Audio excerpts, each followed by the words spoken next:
Welcome back to Eliances Heroes, where heroes in business align. To be part of our super community and find out more about Eliances, visit www.Eliances.com.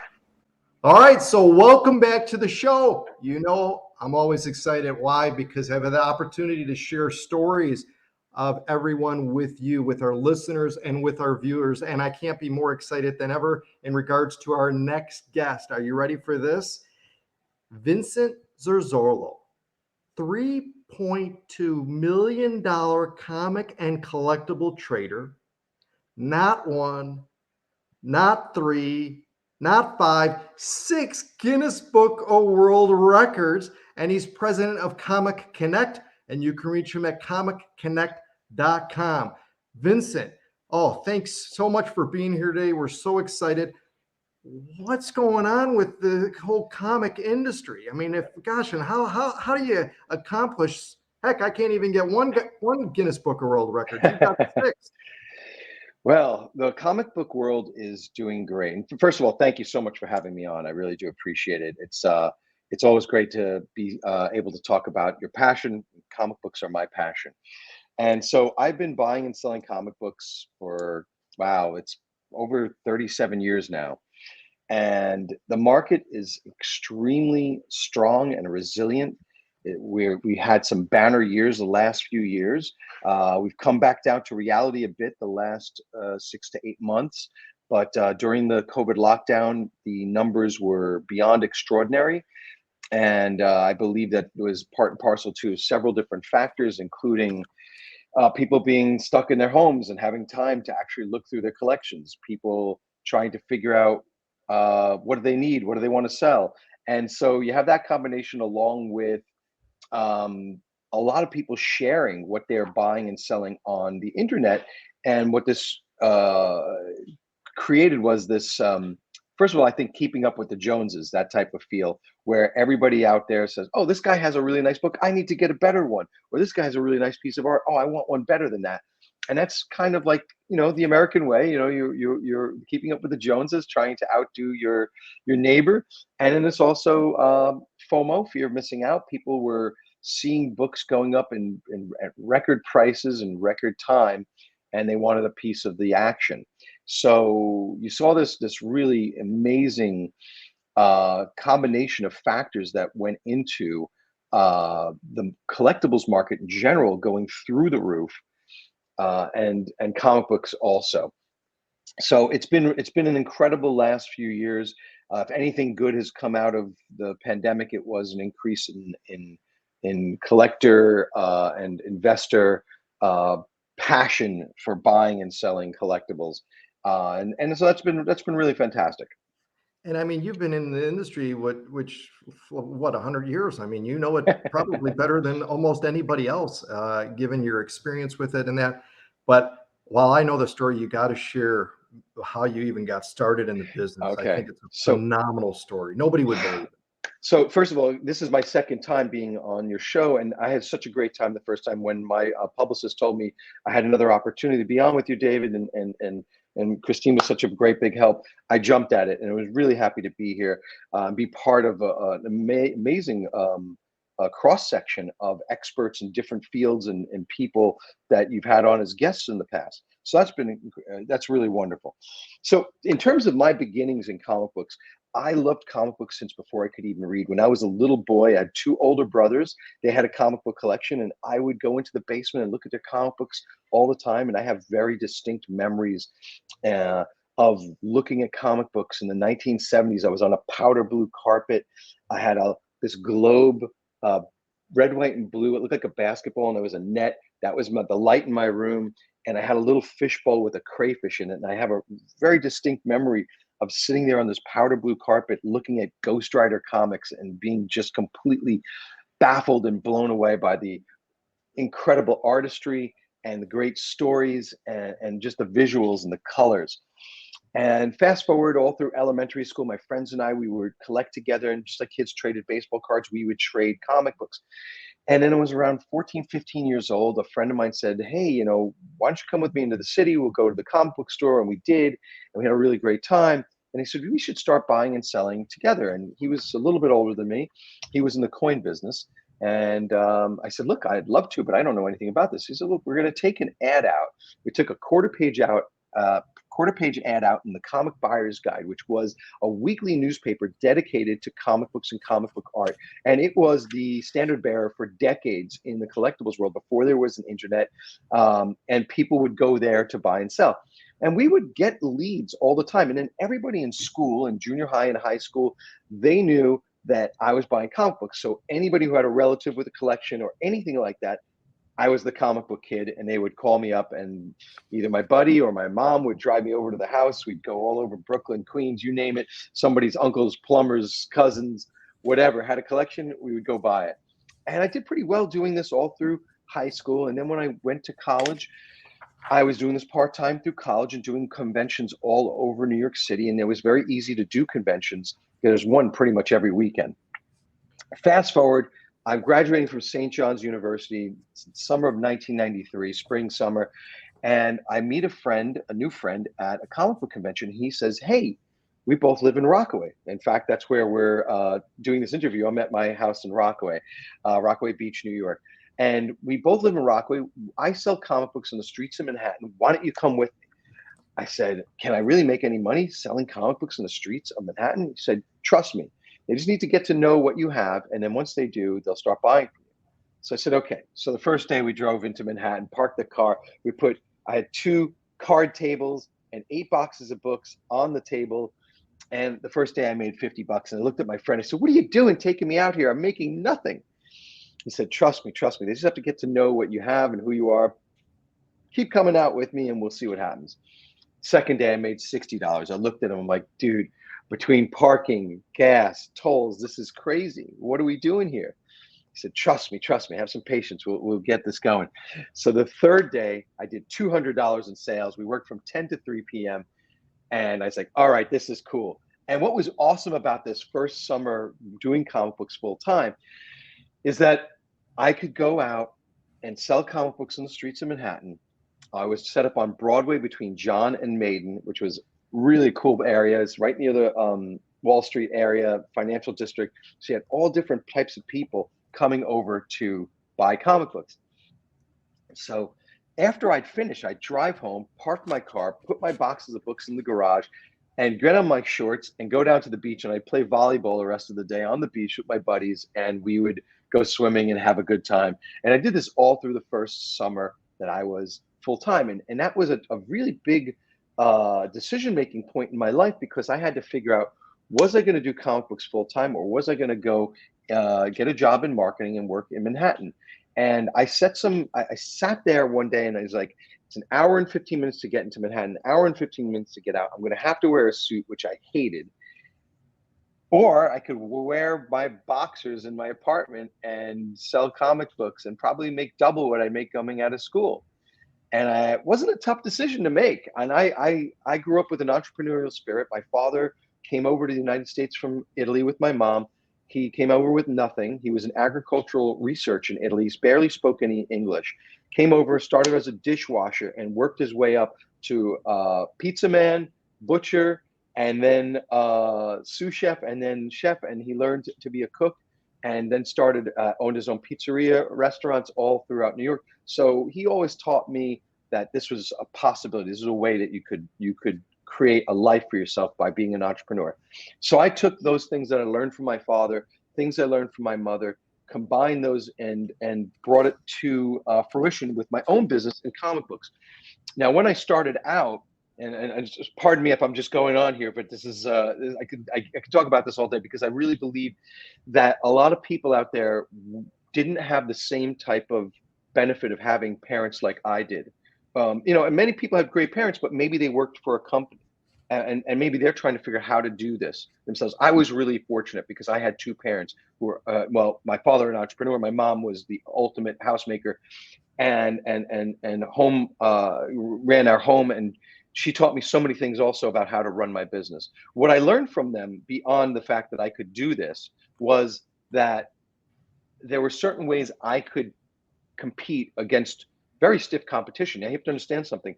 Even though I'd been doing this all through high school and college, I was competing against guys who had 20, 30 years of experience, so much more knowledge, money, networking, you name it, they had me beat every which way. How could I beat them? I looked at the one area that I saw a weakness, and that was in customer service. Mm-hmm. And I built my business off of customer relationships, networking, and customer service. Something I learned from both of my parents. My father in the restaurant, where even though he was a chef, he would come out and greet patrons all the time and sit down and talk, give him a glass of wine and chat. And people loved my dad. He was a consummate showman. He was also an extraordinary chef. My mother at home was the same way. You came into my house, and before you could sit down, my mom was cooking something for you, making something for you. You always felt at home. So I took those types of lessons that I learned from my parents, and I brought them into the comic book business. And I've met people that bought comic books from me 30 some odd years ago in my basement. They've come up to me recently, as recent as a few months ago at convention, and said, "Hey man, I remember when you were selling comic books in your basement and how great you were to me. And I can't tell you how much I cherish those memories and appreciate them." And it's like warmed my heart, but it also really showed with absolute definition, clarity, that there is something to this. You treat people, whether they're spending $1 million with you or $50 with you, you treat them with respect, you treat them with compassion, and you treat them in a way that they know they actually matter. And this helps you to build a business. Now, on top of that, I will say I was working my tail off. I worked extremely hard. I was at conventions all the time. I was middlemaning deals. I was finding warehouses. At the time in the early 90s, there were warehouses filled with hundreds of thousands of books. I would move 100,000 books and make 2 pennies per book. That was $2,000. I'd rent a truck, move out the books, bring them to a warehouse and sell them basically to another organization. Then I was doing conventions. Then I was building up my mail order company. And you combine all these things and you continually do these things, and you do not take a break, and you do not sit there and go, "Oh, this is so hard." Right. If it was easy, everybody'd be doing it. It's not easy. It's not easy at all. I busted my butt. And so many of my friends will tell you that while they were out playing football, while they were out at a bar, I was schlepping my butt to a convention on the weekends, and sometimes coming home breaking even, sometimes losing money, but I did it. And you build up this type of work ethic, and you build up this type of network and this customer base, and you build your business from there, and you see it grow. And now I'm proud to say I am co-owner in Metropolis Collectibles, which is the largest dealership for vintage comic books in the world, bar none. ComicConnect.com, the premier online auction site for vintage comic books, original comic art, and other collectibles. And also proud curator of Metropolis Gallery, the only comic book art gallery in New York City dedicated to comic book art and fantasy art. I just got back from Italy. I did an art convention in Italy. I've traveled all over the world for comic books and collectibles. This is something I am so passionate about, and I couldn't be happier doing it. It wouldn't matter for me if I was making what I made 20 years ago right now, because I love doing this, and it makes me happy every day. So, Vincent, which comics should we be looking at buying now? I mean, I know it's or are there, or should, let's say, for example, we're looking for something that, could potentially go up in value in that, or should we really be focused only on the past? So that's a great question. And something we believe in at Metropolis and Comic Connect is the past is your future. Comic books are from the past, but they're your future. And what we're doing is having right now an amazing event auction on ComicConnect.com. It ends next week. It's June 5th through the 9th. So the 5th will have original comic art, pulps, video games, VHS, and memorabilia. Then the rest of the week is all comic books. And what's great about our auction is everything's at a $1 start price. There are no reserves. And rather than telling you, you should buy this or you should buy that, you need to look for opportunities in the marketplace. And the way you can figure out opportunities in the marketplace is by doing a little bit of research. There are 2 great online price guide sites to be able to understand the marketplace better. First of all, you can look at the sold section on ComicConnect.com to see what we've sold. Then you can also go to gpanalysis.com, gpanalysis.com, and gocollect.com. These are 2 pay sites where you can see what things sell for. And you can use that knowledge that you gain there to figure out what's a good deal in the marketplace. So now, right now, for instance, we have an auction with a comic book called Journey into Mystery 83. It's the first appearance of Thor from Marvel Comics. And it's a 9.4. A 9.4 on the comic book grading scale, which my company created, the 1 to 10 grading scale that's used throughout the world of comic books. That book is one of the best in the world.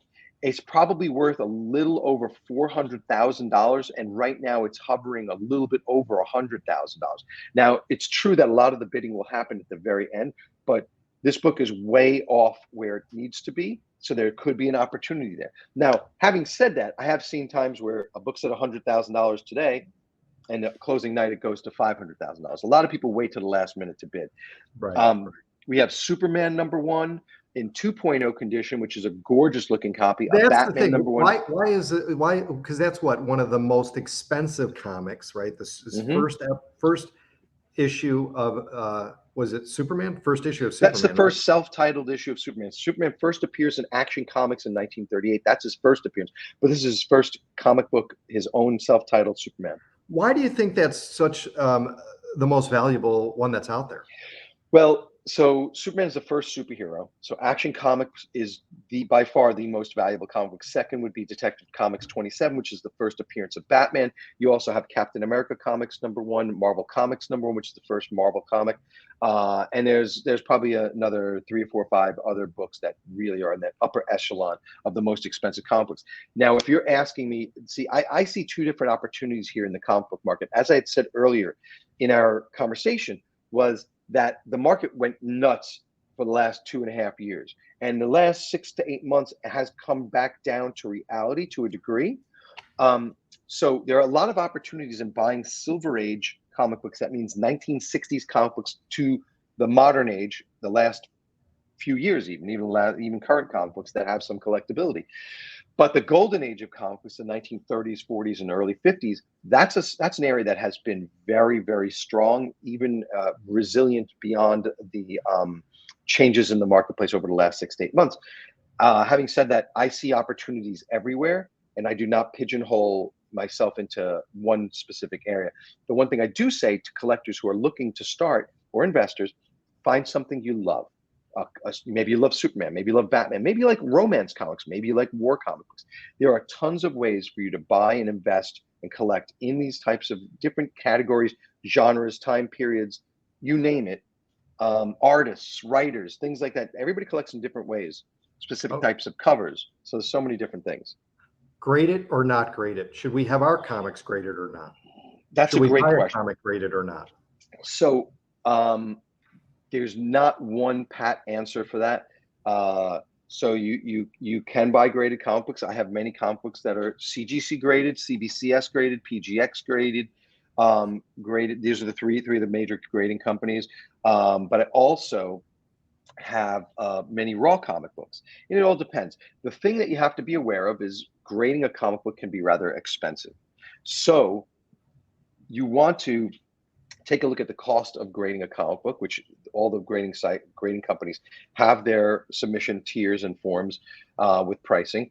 You have to make sure that it makes sense to you that you are grading a comic book. Once you've done that, you can buy graded or raw. If you know how to look at a comic book, check for restoration, know how to look for a grade, you can feel much more comfortable buying raw books. Also, you can buy them from a reputable company like mine. We stand behind our grades in terms of, so we have a 10-day money-back guarantee for any reason whatsoever. If you get a comic book graded and it came back restored where we missed something, which is very seldom because we're very, very good at our jobs, but there's still sometimes an expert who has found a way to get it past us, you would have a full credit with our company. So we really try to make sure that you're covered. But we want people to be able to feel confident and comfortable buying raw comic books. All right, press versus original. And, okay. And by the way, our audience may not know, so can you just do a very cliff note part on what the difference is? So pressing is when you take a press and you press a comic book. And basically, it was slightly looked at in a skeptical manner and frowned upon a little bit early on. However, it has become the commonplace in the business because you're not structurally changing a comic book when you put pressure on it. What you're doing that when you're pressing a comic book is getting out subtle defects, or maybe even extreme defects, that when through pressure you can remove or minimize, folds, certain indentations, things like that. When you do that, it increases the grade of the comic book and increases the value of the comic book. So why wouldn't you want to do that? Well, there are only certain instances you want to be careful when you're pressing. But first of all, you want to make sure you're hiring somebody who's competent at. My company has their own internal pressing service where we do the pressing for you. It's very inexpensive compared to a lot of our competitors. And then basically what you have to take into consideration when pressing, you have to make sure that the quality of the paper of the comic book can withstand the pressure. Because sometimes if you're dealing with a brittle book, it'll just split. You do not want to deal with that. That would be a nightmare. So here's what you do. In my opinion, if you're buying a comic book, as long as it's pressed well, which if it is, you won't be able to tell the difference, you can buy pressed comic books. It's not a big deal. It's not even I don't think it's really a matter of debate anymore. Got it. All right. So we've got time for one more question, and that is, you've been very successful. You found your passion. I mean, 99% of people never find their passion in life, period. You found your passion. So what kind of advice would you give to children out there who are trying to find what do I want to be? What do I want to be? What do I like? What do I know? And how can I make a living doing it? Like Vincent. Here are certain things that I think you go into this whole thing, and I could talk for hours about this, but some of the basics. Don't worry about the money. Find something you love. The money will come later, and if it doesn't come to such an incredible degree, you're still doing something you love. And I would say, talking to my friends, I'm 52 years old now, and talking to my friends and people that I've met, everybody comes up to me and says, "Oh my God, it's so great that you do what you love." Now, know this: even when you do what you love, like I do, people say, "Oh, if you do what you love, you don't work a single day." And you're like, that's nonsense in my opinion. I work my tail off. I'm passionate about it, so I don't mind it. I'm a hardworking guy, so I don't mind.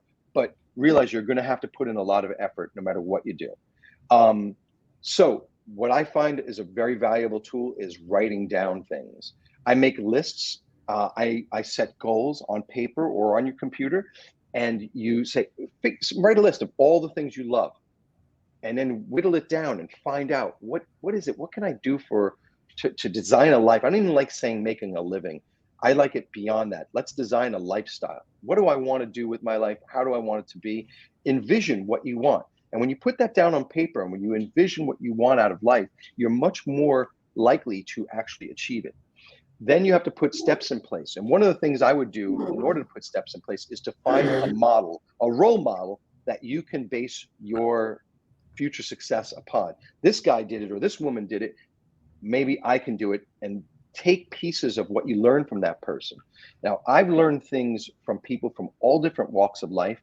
One of my greatest mentors is not even alive today, hasn't been alive for 50 years. It was Bruce Lee. I read Bruce Lee's books. I studied his martial arts. Bruce Lee helped me to envision that anything is possible. Now, I also had two great parents that told me the same thing, but don't limit yourself. Be limitless. Make sure that you believe that you can accomplish anything you set your mind to, and then put a plan in place to make those ideas a reality. So those are the things. Now, I'm gonna give you a quick story, and I'm gonna move the camera for a minute. This is something I told you I wanted to share with everybody. So when I was in my 20s and I was working out of my basement apartment on comic books, I envisioned one day that maybe I would have a place by the beach, by the ocean. I pictured a glass house by the ocean where I could work on comic books.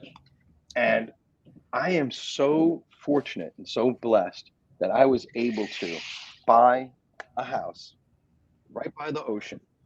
And if you look in the background, you'll see the beach. And in the summertime, I get to work here on comic books. And as you can see, we've got our boxes of comic books here. I don't know if you can see those. And we're working here today, and we're making things happen. And I'm on the phone, and I'm doing deals, and we're grading and looking at comic books. So again, Glue and I are coming over. No problem. Come on down. We'll barbecue for you. It's a dream come true. Something I envisioned in my mind, and it came true because I worked towards it, put in a lot of effort. I made very smart decisions. I'm not saying I'm the smartest guy. I just happen to be able to save money, look for opportunities, and find ways to make my dreams come true in terms of business, in terms of life. So another thing I love to do is I love to travel. So I figured out a way to make comic books something that I could do traveling. I've been to Australia, the Middle East, Europe for business. So I've made that happen. And look, anybody can do this. You just have to focus, and you just have to be willing to put in the time. My success did not come overnight. I've been buying and selling comic books since I was 15. So, it's a ton of time, and I'm very happy. By the way, a new challenge for me this year, I will be premiering my first comic book. I've dreamed about making my first comic book since I was a little kid. It's called The Addiction, and it'll be out in October. And anybody out there, you should buy a copy. It's going to be awesome. Excellent. Well, Vincent, you know what? You've made your mark in the industry. You grew up in the industry. You treated the industry right, and you've been rewarded for that. And most of all, you're sharing your passion and your lessons with others. That's a hero. Vincent Zurzolo. He's won a $3.2 million comic and collectible trader, 6 Guinness Book of World Records. He is the president of Comic Connect, and you can reach him at collectible.com.